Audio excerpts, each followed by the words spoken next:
How does Kayak compete with a giant like Google, or for that matter, like Microsoft, which is also in this?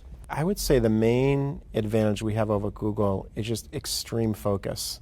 What we do at Kayak is very simple to some extent. We help people find flights and hotels and cars.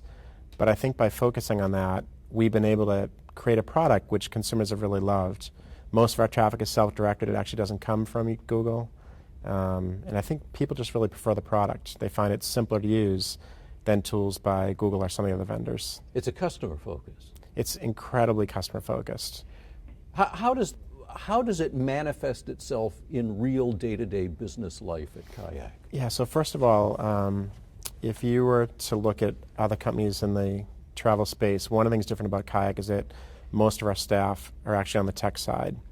Now, when you say most of the people are on the tech side, one of the things that means, if I understand properly, is that you don't actually have separate customer support people. Is that still the case? Yeah, we have a small team that does reservation support.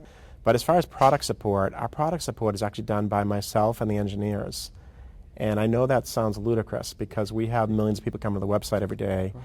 And in Boston, which the largest office we have, which are all the engineers, we only have 100 people, but there's some magic there. So wait a minute. So if a customer calls up with some kind of issue, it's going to be a tech support, or sorry, a tech guy, or yeah, who's going to answer? If it's often or me. You. It's often me. You may have heard that about the infamous red phone. The red phone, yes, on my desk, with a loud ring. With a loud ring, yeah, because we sit in an open area. There's no offices, and I want to make sure that when a customer is having an issue with our product, I want it to be visible to the entire team.